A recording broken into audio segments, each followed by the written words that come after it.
Om Shri Sainadaya Namaha. Chapter 4. Contents of the Chapter 4. Mission of the Saints. Shirdi, a holy place of pilgrimage. Baba's personality. Gauli Buva's dictum.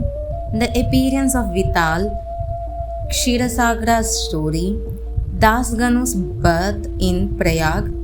The incommunicate conception of Baba and his first advent in Shirdi, the three Vadas. In this chapter, I described the circumstances which led me to write Sai Satcharitra. Let me now describe the first advent of Sai Baba in Shirdi with Baba's grace. Mission of the Saints. Lord Krishna says in Bhagavad Gita, chapter 4, 7 to 8 slokas, whenever there is a decay of dharma, righteousness, and an ascendancy of unrighteousness, I manifestate myself for the protection of the virtuous, the destruction of the victious, and for establishment of righteous.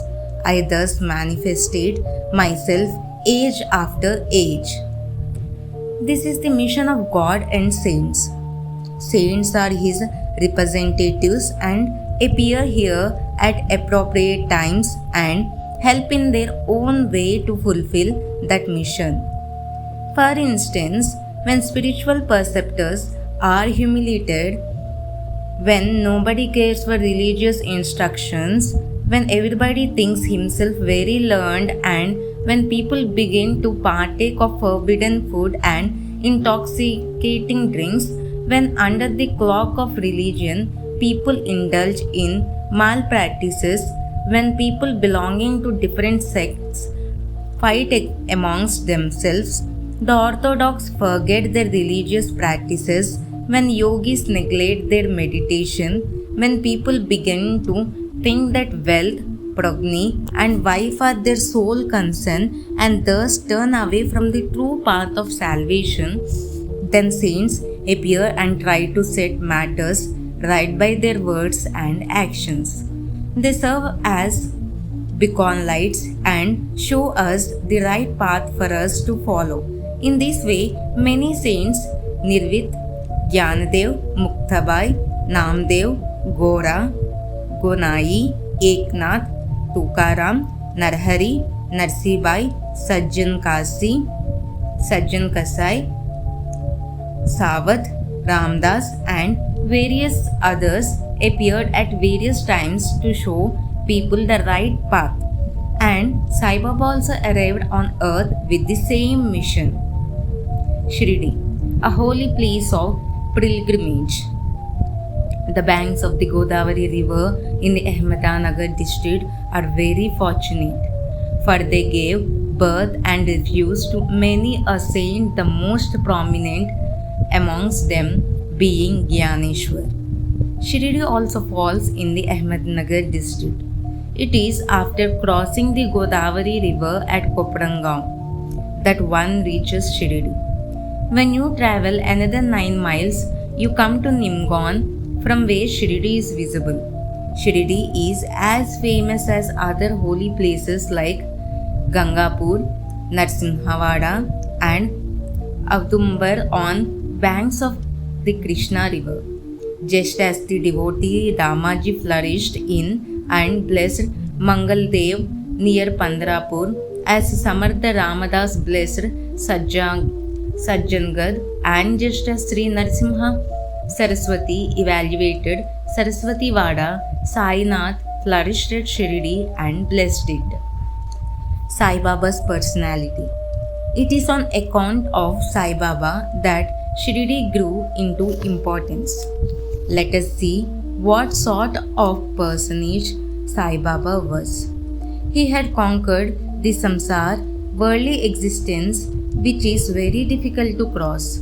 Peace or mental calm was his ornament, and he was the repository of wisdom. He was the home of Vaishnava devotees and was very liberal like Karna. He had no love for perishable things and was always engrossed in self-realization, which has his sole concern. He felt no pleasure in the things of this world or of the world beyond. His heart was as clear as a clean mirror, and his speech always rained nectar. The rich or poor were the same to him. He did not know or care about honor or dishonor. He was the Lord of all beings. He spoke freely, interacted with everyone, saw the acting and dances of Nach girls, and listened to Gajal songs. Yet, he did not swear an inch from Samadhi, mental equilibrium. The name of Allah was always on his lips, and while the world awoke, he slept, and while the world slept, he was vigilant. His inside was as calm as the deep sea. His ashram could not be determined, and nor could his actions be determined with certainty. And though he lived in one place, he knew all the transactions that took place in the world. His darbar, royal court, was imposing. He told hundreds of stories daily, and yet he did not break his oaths of silence. He always leaned against the wall in the masjid and walked in the morning, noon, and evening towards the Lendi and Chavdi. He abided in the self at all times. Though an enlightened soul, he acted like a normal human being. He was meek, humble, and pleased everyone. Such was Sai Baba, and as the soil of Shirdi was trodden by Sai Baba's feet, it attained extraordinary importance. Just as Gyaneshwar had elevated Alkanand and Eknath elevated Paitan, Sai Baba evaluated Shirdi. Blessed are the grass and the stones of Shirdi, for they could easily kiss the holy feet of Sai Baba and receive the dust from his feet on their heads. Shirdi became for us the devotees another Pandharpur, Jagannath, Dwaraka, Banaras, Kashi, Rameshwar, Badri Kedar, Nasik, Triambakeshwar, Ujjain, and Mahabaleshwar, Gokarna. Contact with Sai Baba in Shirdi was like our Vada and Tantra, as it calmed our consciousness of the world and rendered self-realization easy. The darshan of Sri Sai was our yoga sadhana, and speaking to him destroyed our sins. Shampooing his legs was our bath in the Triveni Prayag, and drinking the holy water from his feet destroyed our desires. To us, his commands were Vedas, and accepting his Udi, scared ashes, and prasad was purifying. He was our Sri Krishna and Sri Rama, who gave us solace, and he was our Parabrahma, absolute reality. He was beyond the pair of Dvandvas, opposites, never dejected or elated. He was always engrossed in his self as existence, knowledge, and bliss. Shirdi was his center, but his field of action extended far and wide to Punjab, Calcutta, North India, Gujarat, Decca, now in Bangladesh, and Konkan. Thus, Sai Baba from all parts of the world came to receive his darshana. Through mere darshan, people's mind, whether pure or impure, would become at once quiet. They got here the same sort of unparalleled joy that devotees get at Pandharpur upon seeing Vital Rakmai. This is not an exaggeration. Consider what a devotee said in this regard. Gauli Buva's dictum. An old devotee named Gauli Buva, who was about 95 years old at that time, was a devotee of Pandharpur Maharaj. He spent 8 months every year at Pandharpur and 4 months, July to November, on the banks of Ganges. He had a mul to carry his luggage and a discipline as his companion. Every year he had his pilgrimage to Pandharpur and came to Shirdi to see Sai Baba, whom he loved greatly. He used to stare at Baba and say, "This is Pandranath Vital incarnate, the merciful Lord of the poor and helpless." Gauli Bua was a devotee of Vithoba and had made many trips to Pandrapur and testified that Shirdi Sai Baba was indeed Pandarinath incarnate. Vital himself appears. Sai Baba was very fond of remembering and singing God's name. He always said that the words Allah Malik, God is our sole master, in his presence made others sing God's name continuously, day and night for 7 days. This is called Nama Saptaha. Once he asked Kaka Sahib Dikshit to perform the Nama Saptaha. Kaka Sahib replied that he would do it provided he was assured that Vital would appear at the end of the 7th day. Baba, placing his hand on Kaka Sahib's chest, assured him that Vital would appear certainly, but that the devotee must be earnest and devout. He then said the Dankapuri Thakur at Taknath, the Pandari of Vital, the Dwarka of Ranchod, Krishna is here, Shirdi. One need not go far to see Dwarka. Will Vital come from some other place? He is here only when the devotee is bursting with love and devotion. Will Vital manifested himself here, Shirdi? After the Saptah was over, Vital manifested himself in the following manner.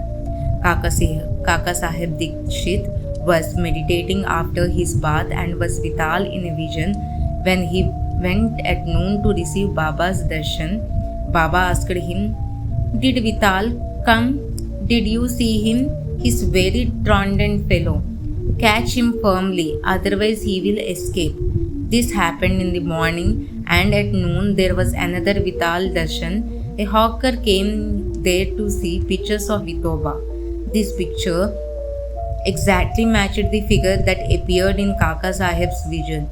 On seeing this and remembering Baba's words, Kaka Sahib Dikshit was quite surprised and delighted. He brought a picture of Vithoba and placed it in his shrine for worship. Bhagavantrao Ksheerasagara's story. Baba's fondness for Vital worship is illustrated in Bhagavantrao Ksheerasagara's story. Bhagavantrao's father was a devotee of Vithoba and used to go on annual trips to Pandrapur. He also worshipped an image of Vithoba at home. After his death, the son stopped everything, the trips, the worship and the Shraddha ceremony. When Bhagavantrao came to Shirdi, Baba, who remembered his father, at once said, "His father was my friend, so I dragged him, the son, here. He never offered Naivedya, an offering of food, and so he stayed Vital and me. So I brought him here. I shall change him now and set him to worship." Das Ganu's bath in Prayag. Hindus believe that a bath in the holy waters of Prayag, where the Ganga and Yamuna meet, is very meritorious, and thousands of pilgrims go there to have a sacred bath. Das Ganu once wanted to go to Prayag for a bath and came to Baba to get his permission to leave. Baba replied, "It isn't necessary to go so far. Our Prayag is here, trust me." Then when Das Ganu placed his head on Baba's feet, our flowed streams of Ganga and Yamuna water, a stream from each of Baba's feet. Seeing this miracle, Das Ganu was overwhelmed with feelings of love and adoration, and his eyes were full of tears. He felt inspired, and his speech burst forth into a song in praise of Baba and his Leelas. The incomplete conception of Sai Baba and his first advent in Shirdi. Nobody knew the parents, date of birth, or place of birth of Sai Baba. Many inquiries were made and many questions were put to Baba and others regarding these matters, but no satisfactory answers have yet been obtained. We know nothing about these matters. Namdev and Kabir were not born like extraordinary mortals. They were found as infants. Namdev was found on the banks of Brimrath river by Goyai and Gonai, and Kabir on the site of this mandir formerly had a garden which was watered and looked after by Baba. 3 vadas thus sprang up where there was none formerly. Of these, Sati's vadas were the most useful to everyone in the early days. The story of the garden, it ended by Sai Baba with the help of Vaman Tatya and Sai Baba's temporary absence from Shirdi, his return to Shirdi with the marriage party of Chand Patel, the company of Devi Das, Janki Das and Gangagir, Baba's wrestling match with Mohammedan Tamboli, his life in Masjid, his love for Mr. Dengal and other devotees. A few other instances will be described in the next chapter. Go to Sri Sai, peace be to all. Om Sri Sai Nadaya Namaha.